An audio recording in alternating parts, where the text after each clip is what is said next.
You're not saving money because you don't actually want to. Yeah, I said it.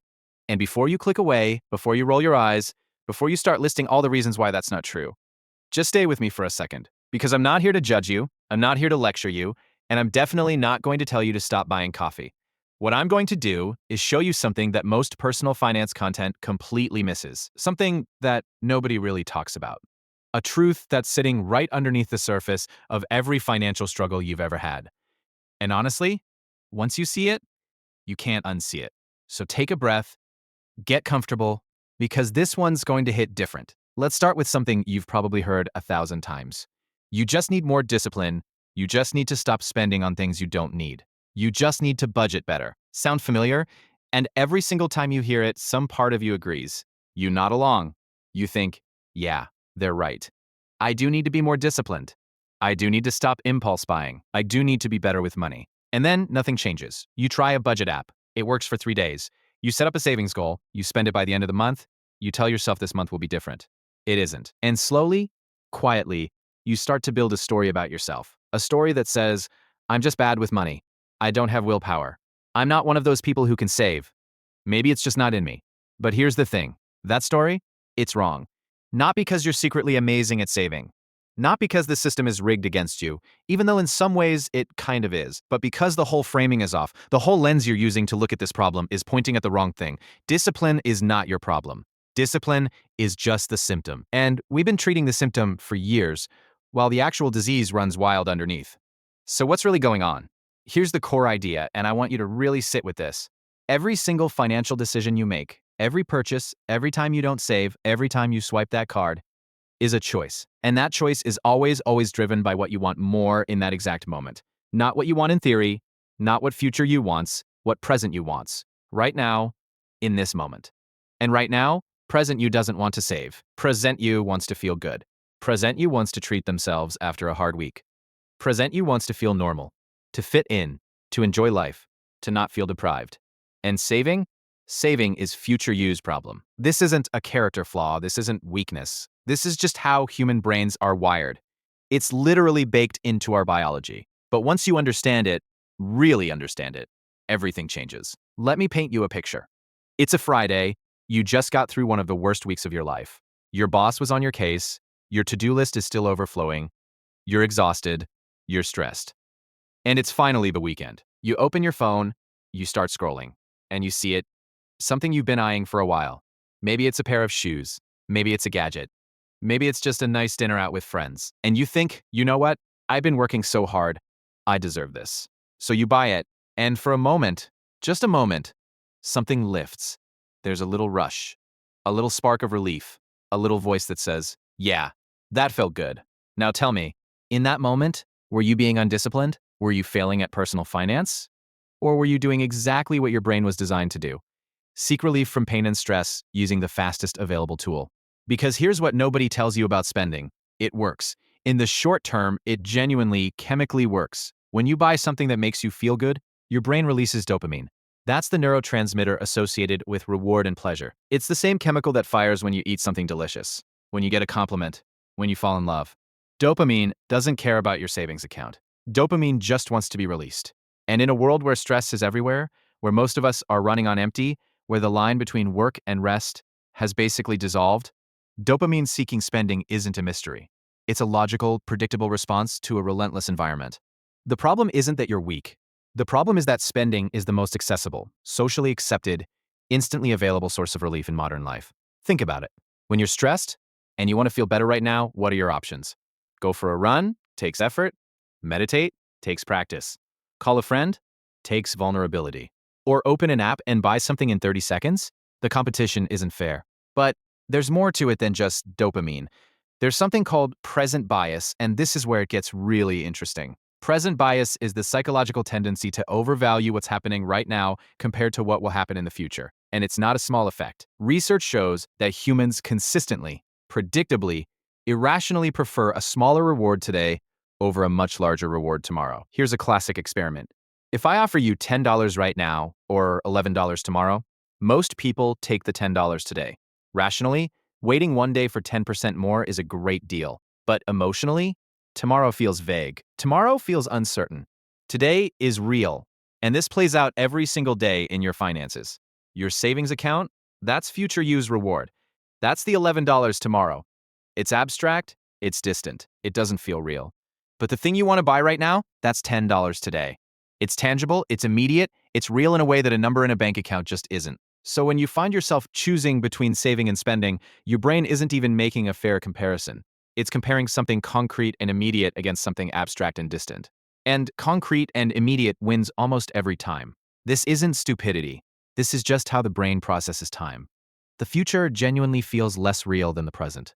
And until you account for that, until you build systems that work with your brain instead of against it, you will keep losing this battle that was never fair to begin with. And here's the layer underneath the layer. It's not just about dopamine and present bias. It's about something even more fundamental. It's about comfort. Think about what spending often represents. It's not just about the thing you're buying, it's about what that thing means. That vacation isn't just a trip. It's an escape from a life that feels like too much. That new outfit isn't just clothes. It's a way of feeling confident in a world that constantly makes you feel like you're not enough. That Uber Eats order at midnight isn't just food. It's the only decision in the day that felt entirely yours, entirely for you. We spend emotionally. We always have. And the thing about emotional spending is that it's almost never conscious. You're not sitting there thinking, I feel emotionally depleted and I'm going to use consumerism to temporarily fill that void. You're just tired and you click buy. The unconscious mind is running the show. And the unconscious mind doesn't care about your 5-year financial plan. It cares about surviving today. So when you spend instead of save, you're not being bad with money. You're actually being very good at being human. You're taking care of present you in the only way that feels immediately available. The question is, how do we start taking care of future you with the same urgency? Let me introduce you to someone. We'll call her Ayesha. Ayesha is 27. She makes decent money, not incredible, but enough. She lives alone in a city apartment. She's got a regular job. She pays her bills on time. She's not irresponsible. She's not reckless. She's just always at zero, or close to it. Every month, she tells herself this is the month. This is the month she starts saving. She's going to put away $300. Just 300. But then her friend's birthday comes up and the dinner turns out to be at this really nice place, and suddenly she spent 150 on dinner and drinks, and it would have been so awkward not to go. And then her gym shoes literally fall apart and she needs new ones.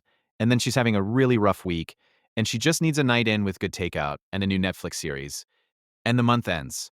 And the 300 is zero, and Aisha feels terrible about it. Not because she's a bad person, not because she doesn't care about her future, but because she genuinely tried and it didn't work. And she doesn't understand why. Here's what's actually happening with Aisha. She's setting savings goals in her head, in the abstract, without changing anything about the structure of her day-to-day life. She's relying entirely on willpower, on present her making hundreds of small, correct decisions in the face of hundreds of real-life triggers that are all designed to get her to spend. The dinner wasn't just dinner. It was friendship and belonging and not wanting to be the person who makes things awkward. The gym shoes weren't just shoes. They were a legitimate need that arrived at the wrong time. The takeout wasn't just food. It was relief at the end of a week that broke her down. Every single one of these decisions made sense in context. Every single one of them was emotionally valid, and none of them left room for saving. Now meet Daniel. Daniel is 31, makes similar money to Aisha, lives in a similar city, also has a social life, also has unexpected expenses, also has hard weeks. But Daniel has about $12,000 saved. And here's the thing. Daniel isn't more disciplined than Aisha. Daniel doesn't have superhuman willpower. Daniel doesn't deprive himself. He still goes out, he still buys things he wants, he still has hard weeks. The difference? Daniel automated his savings on day one of every month. Before he can touch it, before he can even see it clearly, money moves into an account he doesn't check. It's not in his wallet. It's not in his spending account. It's just gone, in a good way. And here's what automation does that discipline can never do. It removes the decision entirely. Aisha has to make the decision to save $300 every single month. That's $300 she has to actively choose not to spend against every trigger, every mood, every social situation, every emergency. She has to win that decision 12 times a year. Daniel made that decision once, on one day. And now he never has to make it again. He didn't become more disciplined. He became smarter about how he uses the discipline he has. And this is the truth shift I want you to internalize. This is the reframe that changes everything. You are not failing at saving. You are succeeding at something else. Every time you spend instead of save, you are successfully prioritizing present comfort over future stability. And I want you to hear that without judgment. Because it's not a character flaw. It's a choice. A very human, very understandable, very predictable choice. But here's why this matters. Once you see it as a choice, your choice, you get your power back. Because if it's a discipline problem, then you're a flawed person fighting against your own nature forever. That's exhausting. That's demoralizing. But if it's a preference problem, if it's just that present you currently values comfort over future security, then the question becomes, how do I change what I value? How do I make future me feel as real and immediate as present me? That's a solvable problem. And the solution isn't to become a different person. It's to build a system that makes the right behavior automatic, so that your default action, the thing you do without thinking, is actually aligned with what you want your life to look like. Here's the really uncomfortable truth that sits at the heart of all of this. Most people, and I mean most people, have a very fuzzy picture of their financial future. They know they should save. They know future you will need money. But future you is this vague, barely imagined figure floating somewhere out in the mist. Meanwhile, present you has a very vivid, immediate, emotionally charged existence. Present you has feelings. Present you has stress. Present you has social obligations and desires and needs. Of course, present you wins. Present you is the only one showing up to the conversation. So one of the most powerful things you can do is make future you more real. Not just, I'll have more money in the future, but actually visualizing it. What does your life look like in 10 years if you save consistently? What does it feel like to have financial stability? What does it feel like to have options? To be able to quit a job that's draining you? To handle a medical emergency without panic? To actually retire someday? Now, what does it feel like in 10 years if you don't? That second scenario, that's what you're actually choosing when you choose comfort today. Not in a scary, threatening way, just as a simple, honest fact. And when you can feel both of those futures in your body, when future you becomes as emotionally real as present you, saving stops feeling like deprivation and starts feeling like self-care. I want to talk about identity for a second, because this is the piece that nobody talks about and it might be the most important thing in this entire video. Here's a question. How do you identify yourself when it comes to money? Not what you wish you were, not what you're trying to be. How do you actually, in your gut, see yourself? If somewhere deep down you identify as someone who's bad with money, then no system, no budget app, no financial tip is going to stick, because every action you take will be fighting against your own self-concept. The brain is remarkably consistent. It works very hard to keep your actions aligned with your identity. If you believe you're bad with money, you will find ways, unconsciously, automatically, to stay bad with money. Because being bad with money is who you are. And humans are deeply, powerfully motivated to be consistent with who they are. This is why the identity shift is everything. Not, I'm trying to save money. Not, I should be better with money. I am someone who pays themselves first. I am someone who takes care of their future self. I am someone who builds security slowly and consistently. Does that feel awkward? Does it feel like you're lying to yourself? That's fine. That's normal. Identity shifts feel weird at first. They're supposed to. But here's the thing. Identity is built through action. Every time you make a choice that aligns with the new identity, even once, even imperfectly, you're casting a vote for who you are becoming. One vote doesn't decide an election, but 1,000 votes do. Every time you transfer even a small amount to savings, you are casting a vote. Every time you pause before an impulse purchase, even if you still buy it, you are casting a vote. Every time you check in on your financial goals, you are casting a vote for the person you are becoming. This isn't about perfection. It's about direction. Okay, so we've talked about why saving is hard. We've talked about dopamine and present bias and emotional spending and identity. Now, let's get practical, because understanding the problem is only half of it. You need a system that actually works, and I want to give you the simplest, most effective framework I know. 3 words: automate, simplify, add friction. Let's break each of these down. First, automate.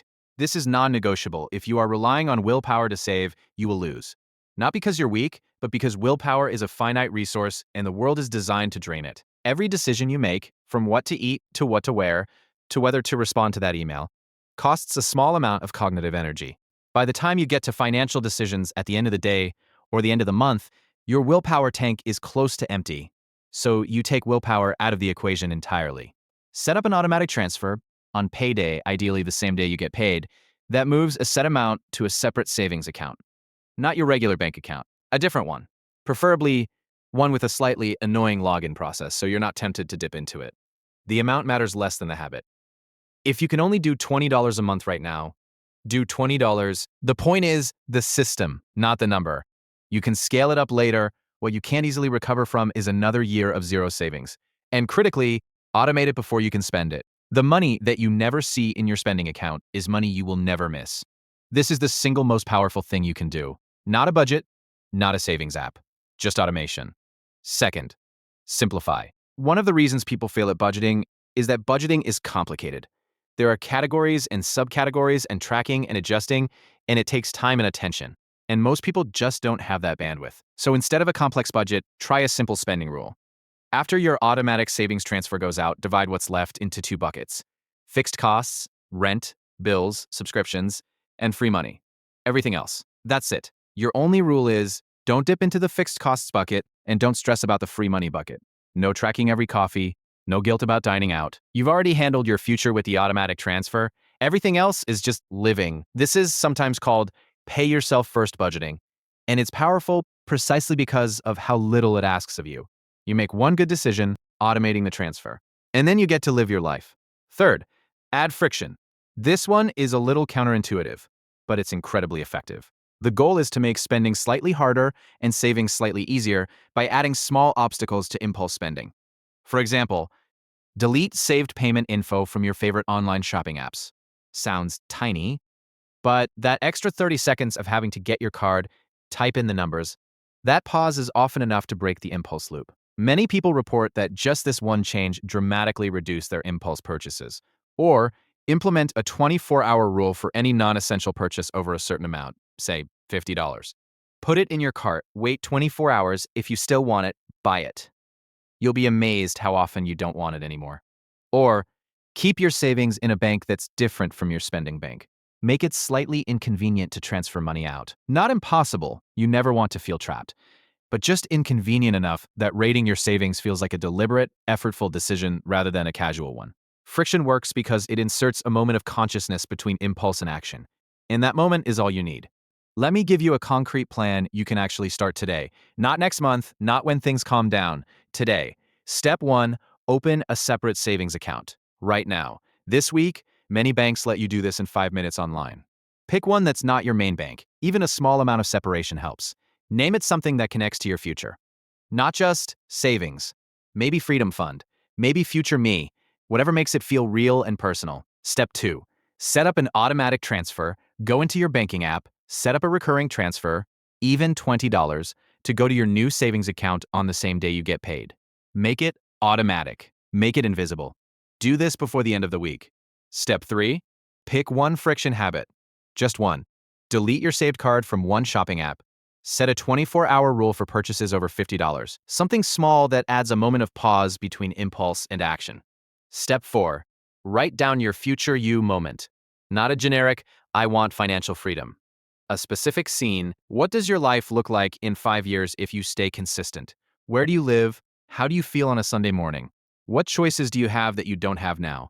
Write it down, put it somewhere you can see it. Make future you real. Step 5, let go of the past. Whatever you did last month, last year, the last decade, it doesn't matter. Every financial journey starts from wherever you are right now. The only moment that matters is the next decision, not the last one. These 5 steps. That's it. Not a complex financial overhaul, not a spreadsheet with 17 categories. 5 things you can do right now that will put you on a fundamentally different trajectory than the one you've been on. And here's what I really want you to understand before we wrap up. This journey, it doesn't have to be painful. It doesn't have to be about deprivation. It doesn't have to be about becoming some rigid, joyless version of yourself who never buys anything and refuses to have fun. That version of financial responsibility is not only miserable, it doesn't even work. Research on behavior change consistently shows that extreme restriction leads to rebound. The people who try to cut everything out of their spending immediately are the same people who blow their budget spectacularly a month later. Real, lasting financial change is boring. It's gentle. It's incremental. It's making tiny systems adjustments that compound over years into completely different outcomes. And here's the beautiful thing about that. You don't have to earn it. You don't have to deserve it. You don't have to be perfect first. You don't have to fix every bad habit before you start saving. You can be someone who still impulse buys sometimes, who still stress spends occasionally, who still has months where the numbers don't work out, and still be someone who is building financial stability through automation and small, consistent actions. Those two things can coexist. The messy human version of you and the financially intentional version of you, they're the same person.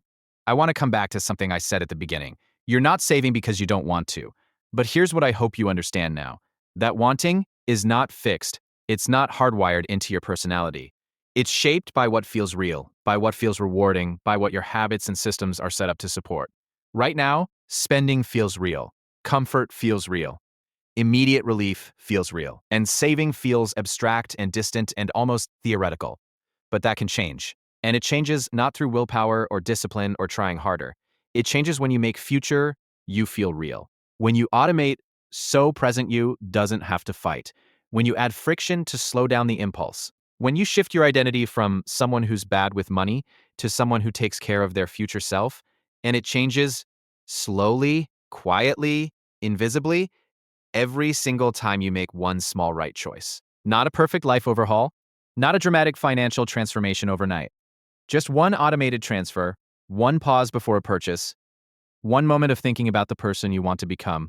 I want to leave you with this.